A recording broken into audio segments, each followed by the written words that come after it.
Tu seras la première, un thriller de Megan York, tome 4, écrit par Ava Strong, lu par Audrey. Prologue. Wyatt se pressait dans le froid mordant du matin en direction de son poste de contrôle du pont Levant. Les premières lueurs de l'aube déjà percées à l'horizon lui signalaient qu'il était en retard. Le bus, d'ordinaire si fiable, l'avait trahi ce jour-là. Il aurait dû se douter que rien n'était jamais sûr. Cette mésaventure renforçait sa résolution d'acheter une voiture, même si cela signifiait s'endetter. À Twin Lakes, on le connaissait comme le rebelle du coin, surtout depuis que Megan York, l'adjointe du shérif, s'était mise à le chercher après chaque écart. Toutefois, ces derniers mois marquaient un tournant. Il s'était accroché à un emploi stable et savait qu'il ne pouvait se permettre le moindre retard. Par chance, en prenant place dans sa cabine, il constata que les lumières du premier bateau étaient encore loin. Il était donc arrivé juste à temps. Depuis qu'il gérait ce pont, aucun incident ne s'était produit et il tenait à ce que cela continue. Pourtant, malgré la conscience d'avoir évité tout accident potentiel, Wyatt peinait à retrouver son calme. La température frôlait le zéro et cette fraîcheur semblait cristalliser son anxiété. Il réchauffait ses mains autour de sa tasse de café tout en guettant l'avancée des feux du navire. Le bateau étant presque à portée, Wyatt actionna la manœuvre pour lever le pont. Après tout, aucune voiture n'était en vue. Il avala une gorgée de café, puis tourna la clé sur la console et appuya sur le bouton pour activer le mécanisme. Mais alors que le pont s'élevait et que le navire continuait de s'approcher, celui-ci ralentit puis s'arrêta net sur l'eau. Un projecteur fixé à la proue balayait au loin avant de pointer brusquement vers la cabine de Wyatt. La lumière intense l'éblouit juste au moment où retentit la corne du bateau. « Oh allez !» grogna-t-il en lui-même. « Qu'est-ce qui se passe maintenant ? Je vous facilitais la tâche. » Il scruta l'autre côté du pont Levant. Pas de trafic maritime en approche, mais le bateau stagnait toujours. Au loin sur la route adjacente, il aperçut les phares des premières voitures, arrivant vers le pont désormais inaccessible. La lumière sur l'eau clignota une nouvelle fois vers lui, tandis que la corne retentissait incessamment. L'agacement monta chez Wyatt. Il ne voulait pas être responsable des retards des autres travailleurs à cause du pont. Saisissant sa torche sous la console, il sortit précipitamment et descendit vers la rive, avec elle dressée sur une épaule, faisant signe au bateau de passer. « Quel est votre problème ? Vous avez largement la place, ça ne monte pas plus !» lança-t-il avec irritation. « C'est pas comme si un troll allait surgir !» Ces mots se suspendirent brusquement dans l'air glacial et sa torche chuta sur les rochers dans un bruit sourd. Pour la première fois ce matin-là, il jeta un œil sous son pont Levant. Là, suspendu par le cou sous un pan relevé du pont, uniquement éclairé par les puissants spots du bateau, se balançait un corps humain sans vie. Chapitre 1. « Dépêche-toi, Emma, tu vas manquer le bus !» s'exclama Megan depuis le vestibule où elle finissait de chausser ses bottes de travail. Elle perçut une réponse en sourdine de l'autre côté de la porte et en profita pour jeter un œil à travers les stores. L'arrêt de bus était désert. D'ordinaire, peu d'autres enfants attendaient à cet endroit, mais il était inhabituel que le bus soit en retard. Peut-être que le chauffeur avait un contretemps. Quoi qu'il en soit, Megan envisagea d'emmener sa fille elle-même, comme dans le temps. Un sourire fugace se dessina sur ses lèvres à cette pensée. Emma devenait si vite grande, chaque instant rappelant le passé avait pour Megan une saveur particulière. Non pas qu'elle n'appréciait pas la jeune fille qu'Emma était devenue. C'était simplement que tout lui semblait plus facile alors. Pour des raisons multiples et variées, une anxiété latente refaisait surface, mais elle prit une grande respiration et réussit à la contenir. Elle termina ses préparatifs et lança un regard pressant vers le couloir. « Chérie, je ne crois pas que le bus viendra aujourd'hui, » dit-elle avec douceur. « On dirait bien que je vais te conduire moi-même, alors dépêche-toi pour que je n'arrive pas en retard non plus. » En réponse, elle entendit des bruits de pas précipités et Emma fit son apparition dans le hall, déséquilibrée sous le poids de son sac. « Le bus n'est pas passé » s'enquit-elle, troublée en scrutant par la fenêtre. Megan comprit qu'il ne fallait pas espérer qu'Emma partage son plaisir à l'idée de ces quelques minutes supplémentaires ensemble. Sa fille chérissait cette nouvelle autonomie. Même les meilleures mères pouvaient difficilement rivaliser avec cela. « On ne sait pas ce qui se passe, Em, mais mets tes chaussures vite fait. Si on fait vite, on pourra être ponctuelles toutes les deux. » Emma s'exécuta en un éclair et fut prête à sortir en moins de temps qu'il n'en faut pour le dire. Megan ouvrit la porte d'entrée. « Tu as labo aujourd'hui ? Ou il y a autre chose que tu attends avec impatience ?» demanda-t-elle. « Maman, le voilà, le bus est juste là !» s'écria Emma d'un coup. Presque glissant pour s'arrêter net, elle se retourna vers sa mère pour lui signaler du doigt l'arrêt du bus où venait d'apparaître le véhicule tant attendu. Penchée en avant pour mieux voir, Meghan distingua également le tardif arrivant. « D'accord, alors file ma puce, on se voit après l'école », lança-t-elle tandis qu'Emma détalait vers le bus, titubant légèrement sous le fardeau oscillant sur son dos. « Eh bien, au revoir mon cœur », rétorqua Meghan en pivotant sur elle-même. Cependant, derrière sa bonne humeur affichée, transparaissait une sourde inquiétude alors qu'elle voyait sa fille s'éloigner. Il ne s'agissait pas seulement de leur échange manqué qui promettait pourtant des moments complices lors du trajet vers l'école. Non, c'était quelque chose de plus viscéral. Elle se remémora l'image macabre d'une tête de cerf tranchée gisant sur leur perron ensanglanté. Ce présent anonyme reçut suite à l'éviction de Spencer, l'ex-compagnon violent et toxique d'Emma et elle-même. Déjà terrifiant par lui-même, ce souvenir n'en était que plus oppressant, sachant Spencer toujours dans les parages. Meghan était consciente que cet homme n'était qu'une menace parmi tant d'autres, menaçant la sécurité de sa fille. Une sécurité à laquelle elle veillerait sans relâche. Emma s'éloignait d'elle, s'avançant hors de portée de sa supervision, de son contrôle, de sa protection. Meghan ressentait une envie irrépressible de l'appeler, de crier son nom et de la supplier de revenir vers elle, dans la sécurité de ses bras ouverts. Cependant, une autre part d'elle-même savait qu'elle exagérait. Emma avait besoin d'aller à l'école, de grandir et d'apprendre à faire les choses par elle-même, malgré les réticences de Meghan. Elle résista donc à son instinct et se contenta d'observer Emma grimper dans le bus scolaire. Elle resta figée sur place quelques instants après la fermeture des portes. Ce n'est que lorsque le bus eut disparu qu'elle put enfin se résoudre à se détourner. Le cœur lourd, elle marcha vers la voiture de police stationnée dans son allée. Elle se convainquait sans cesse qu'elle était traumatisée, que cette peur constante l'amplifiait chaque menace potentielle. Elle devait reprendre le dessus et cesser d'alimenter ses inquiétudes, souvent infondées. Reprenant son souffle pour se calmer, elle tendit la main vers la poignée de porte. Mais en jetant un coup d'œil à travers la vitre du côté conducteur pour la première fois ce matin-là, un cri étouffé lui échappa. Toute tentative de retrouver son calme s'évapora instantanément. Instinctivement, sa main fila vers son holster alors qu'elle pivotait à la recherche de Spencer, ou quelqu'un d'autre qui pourrait l'aider. Avec le départ du bus scolaire, la rue paisible semblait déserte. Avec appréhension, elle se tourna lentement vers la voiture. Son regard s'attarda sur le verre brisé de la fenêtre côté passager. Des éclats recouvraient le siège et la console centrale. Et là, sur le siège du conducteur, gisait le corps inanimé d'un chat, visiblement tué avec violence avant d'être lancé par la fenêtre brisée. Chapitre 2.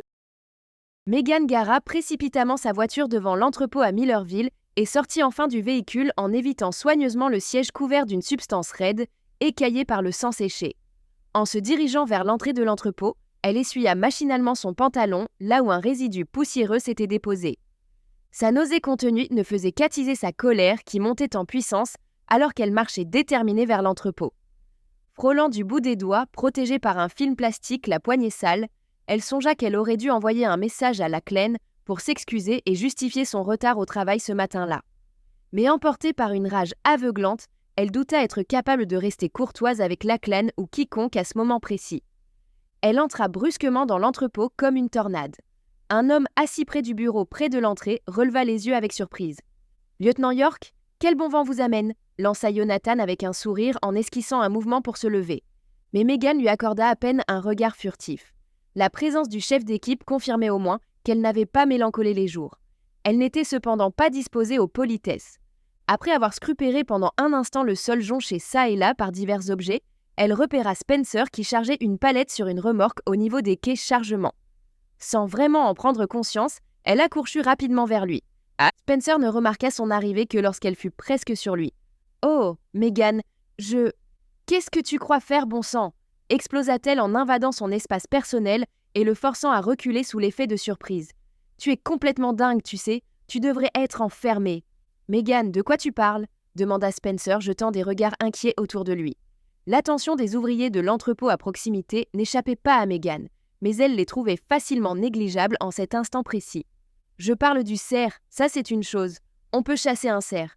Mais un chat, c'est de la cruauté envers les animaux, tu es au courant ? Je pourrais te mettre sous les verrous tout de suite. Ça ne t'a pas traversé l'esprit qu'Emma aurait pu voir ça ? J'allais juste l'emmener à l'école. Tu ne peux pas imaginer les cauchemars que ça lui aurait causés. Est-ce que tu tiens un tant soit peu à elle, ou était-ce aussi un mensonge ? Tu t'es joué de nous depuis le début, n'est-ce pas ? Meghan dut faire une pause dans son flot de paroles, le souffle court. Elle observa Spencer qui arborait une mine déconfite, alors qu'elle reprenait son souffle, sa poitrine se soulevant fortement sous l'emprise de la colère. Spencer leva doucement la main dans un geste apaisant. « Megan, je ne sais vraiment pas ce dont tu parles. Tu dois confondre avec quelqu'un d'autre. » Une nouvelle vague d'indignation submergea Megan. Elle était convaincue qu'il lui mentait avec effronterie, comme il l'avait fait depuis sa sortie de prison. « Tu me prends pour une imbécile ?» lança-t-elle entre ses dents serrées. « Absolument pas, Megan, je t'assure, et je ne vois pas du tout ce que tu veux dire, » ajouta-t-il en lançant un regard anxieux vers les ouvriers qui commençaient à s'amasser. « Tout ce que je peux te dire, » continua-t-il d'une voix soudain plus basse et teintée d'urgence presque suppliante, « c'est que cette affaire risque de me coûter mon boulot. » « Bien sûr, » rétorqua Megan avec sarcasme. « Perdre ton emploi sera le cadet de tes soucis, mon vieux. N'as-tu pas saisi l'enjeu ? Tu devrais plutôt craindre d'être incarcéré pour harcèlement, espionnage et violation de ta liberté conditionnelle. » Eh bien, le déversement de sa fureur sur Spencer eut finalement pour effet d'atténuer sa rage, qui passa d'une brûlante incandescence à un simple grondement interne. Plus calme, relativement parlant, elle commença à ressentir un léger malaise devant les yeux des spectateurs. Bien qu'elle gardât un regard sévère sur Spencer, elle prit conscience qu'elle n'avait pas vraiment eu d'autre plan que de confronter Spencer et lui dire ses vérités. Malgré ses raisons légitimes de vouloir se venger, elle manquait cruellement de preuves tangibles pour le lier aux événements récents du cerf et du chat. En arrivant ici, elle s'était presque attendue à ce qu'il réagisse avec colère ou moquerie pour trahir sa culpabilité. Mais Spencer restait simplement figé devant elle, paralysé par une confusion impuissante. Le téléphone de Megan vibra soudainement dans sa poche. Elle cligna des yeux et saisit l'interruption pour consulter l'appareil. 3 messages textes reçus coup sur coup envoyés par Lachlan dans les dernières minutes. Elle avait seulement senti le dernier vibrer, tant sa colère avait été englobante. Elle survola rapidement leur contenu, puis retourna son regard vers Spencer. « Tu as beaucoup de chance, crois-moi, » dit-elle en secouant doucement la tête. Elle commença à s'éloigner avant de marquer un arrêt et se retourner brièvement. « Mais retiens bien ça, si cela se reproduit, ou si jamais je découvre comment tout ça remonte jusqu'à toi, je m'occuperai personnellement de ton cas. Et ce coup-ci, je ne prendrai pas de gants. Tu repartiras derrière les barreaux avant même d'avoir eu le temps de réaliser ce qui t'arrive. » La plupart des ouvriers étaient déjà retournés au travail pendant qu'elle se frayait un chemin parmi eux en direction de la sortie. Pressée de tourner la page sur cette confrontation, alors qu'elle franchissait la moitié du seuil, elle ne put toutefois s'empêcher de jeter un dernier regard en arrière. C'est ainsi qu'elle vit Spencer immobile, fixant son départ depuis le fond du hangar. L'ombre reprochante qui éclipsait son regard brillait désormais d'une colère et d'une indignation naissantes. Chapitre 3. Confortablement installée sur le siège passager du véhicule de Niall Enders, Megan goûtait avec reconnaissance à la douceur d'un coussin chaud et sec. L'idée seule de sièges humides, maculés de sang animal, la glaçait. Cependant, elle commençait à retrouver son calme après une matinée révoltante et frustrante. La présence de Niall à ses côtés était réconfortante. Malgré la tension persistante entre eux, cela n'entravait en rien l'effet apaisant qu'il exerçait sur elle. Megan réalisait une fois de plus à quel point elle avait de la chance de l'avoir pour partenaire. Elle prit une profonde inspiration avant d'expirer lentement. Mais elle ne pouvait ignorer sa lassitude. Sa confrontation avec Spencer l'avait épuisée. Avec ou sans Niall, cette journée annonçait déjà des complications, d'autant plus si un homicide venait s'y mêler. Megan nota du coin de l'œil que Niall jetait un regard en sa direction, détournant un instant son attention de la route. Elle le regarda en retour et aperçut une ombre de préoccupation qu'il tentait visiblement de masquer. Peut-être avait-elle soupiré trop fort, ou bien Niall savait-il simplement la lire comme un livre ouvert. « Alors, grosse grasse mat ce matin ?» demanda-t-il d'un ton moqueur qui trahissait un certain malaise. Sur le point de répondre, elle hésita. Était-ce vraiment le bon moment pour aborder le problème Spencer ? « Oh, tu sais, avec le bus scolaire, j'ai cru que j'allais finir par emmener Emma à l'école moi-même. »« Je vois, » répondit-il simplement. Le silence reprit ses droits alors qu'ils poursuivaient leur route bordée d'arbres dénudés. Megan avait confié à Niall ses tracas avec Spencer lors d'une nuit pluvieuse où il l'avait presque sauvé du gouffre de son angoisse. La nuit où leurs lèvres s'étaient retrouvées. Depuis cet instant, aborder le sujet était compliqué, cet échange intime rendant toute conversation délicate. Ils n'en avaient jamais reparlé et le temps n'avait fait qu'alourdir leur silence. Professionnels avant tout, ils ne permettaient pas à cet incident d'influencer leur travail, mais la gêne s'était installée, modifiant les rapports amicaux et les discussions privées. « Oui, j'ai entendu parler des bus », reprit Niall pour rompre le silence. « Le parking où ils sont stationnés en périphérie ? Quelqu'un a franchi le grillage cette nuit et les a vandalisés. Et je ne parle pas de simples tags, c'était obscène et inacceptable en ville. Ah bon ? Fit Megan en se redressant légèrement. Quelqu'un gère ça ? Mariani venait juste de rentrer se coucher lorsque l'appel est arrivé. Du coup, la Clan a pris les dépositions et mené les premières investigations seule. En fait, il m'a confié toute l'affaire. Donc pour l'instant, tout est en pause pendant que je t'assiste dans cette enquête. Un léger rictus accompagna le terme « assister » qu'il venait d'employer.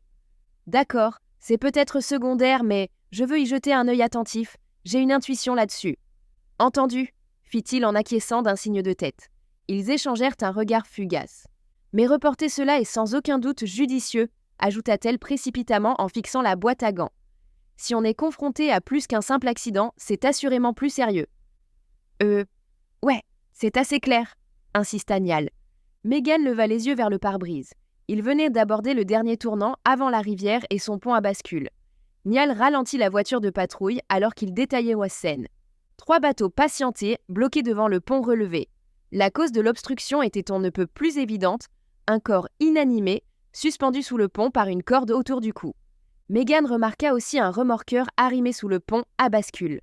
Des silhouettes s'affairaient tant sur le pont que sur le remorqueur, œuvrant manifestement à détacher le corps. « Dépêche-toi, laisse-moi sortir. Regarde, ils sont en train de contaminer la scène de crime !»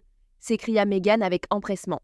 Elle ouvrit la porte avant que Niall ait pu immobiliser complètement la voiture. Elle tendit la main pour activer les gyrophares et la sirène, puis bondit hors du véhicule, agitant les bras vers les travailleurs sur le pont pour attirer leur attention avant qu'il ne soit trop tard. La préservation de la scène de crime avait pris des heures. Megan et Niall avaient fait leur possible pour examiner le corps et avaient entrepris la tâche ardue de le descendre du pont avant de l'envoyer à l'Institut médico-légal. À présent, ils étaient prêts à clore l'intervention. Toutefois, ils passèrent encore quelques heures supplémentaires à interroger tous les ouvriers sans pour autant recueillir d'informations décisives. Une fois les entretiens finis, il leur semblait évident que la clé de cette affaire se trouvait ailleurs. Wyatt avait été au premier rang quand tout s'était joué. Avec le temps, Megan avait eu plusieurs fois l'occasion de croiser sa route. Malgré l'horreur macabre de la scène de crime, elle fut sincèrement surprise d'apprendre qu'un homme tel que lui travaillait sur ce pont. Elle appréciait ses efforts sincères pour reprendre sa vie en main et elle espérait vraiment le voir réussir. C'est alors qu'elle réalisa qu'elle se devait de l'informer des conséquences légales potentielles avant de partir, même si elle ignorait comment il prendrait la nouvelle. « Tu sais, Wyatt, j'aurais aimé qu'on se retrouve dans d'autres conditions, et je suis contente de te voir trouver ta voie. Pour tout dire, ça fait un moment que je n'ai plus eu vent de déboires te concernant. Presque inquiétant, sans vouloir te froisser. »« Pas de souci, » fit Wyatt en secouant la tête depuis sa cabine de contrôle du pont. « Je ne suis pas fier de mon passé, ni de l'alcoolisme qui me consumait. Je ne prétendrai jamais avoir été un modèle du civisme. Tu as toujours été bienveillante avec moi et je t'en suis reconnaissant. » Megan passa une main dans ses cheveux et s'appuya contre le rebord en béton, où elle et Niall étaient assis à l'extérieur du poste d'opération du pont. Wyatt paraissait si posé comparativement à l'ivrogne bagarreur qu'elle avait coutume d'interpeller autrefois. Mais cette nouvelle facette rendait encore plus difficile pour elle d'aborder ce qui suivrait. « Mais Wyatt, tu dois comprendre. J'aurais pensé que tu aurais su l'importance de ne pas toucher un corps sur une scène qui pourrait être criminelle. Selon les procédures en vigueur, nous pourrions être contraints de t'impliquer dans toute cette affaire selon l'évolution des choses. Il n'a fallu que moins d'une demi-heure après ton appel pour que nos équipes arrivent et interviennent à ta place. Tu ne pouvais pas attendre, une vingtaine de minutes ?» Wyatt plissa le front alors qu'un bateau naviguait paisiblement vers le pont sur la rivière montante. Il observa les 2 approches du pont, puis actionna les commandes pour lever le pont-levis. Megan retint son souffle. « Excuse-moi, commença-t-il. Tout le monde croyait à un suicide. Un vieux pilote de barge a même évoqué l'homme opossum, ce qui a arraché quelques rires forcés. Mais mis à part lui, le consensus était au suicide. Alors j'ai pensé qu'il n'y avait pas de mal à déplacer le corps pour que tout puisse reprendre son cours. J'ai essayé de ne pas trop le manipuler, mais avec le trafic sur le canal, les plaintes allaient affluer. Je ne peux vraiment pas me permettre de perdre ce job. Ce que je veux dire, Wyatt, c'est que si jamais on découvre qu'il ne s'agissait pas d'un suicide, tu deviendrais un suspect potentiel.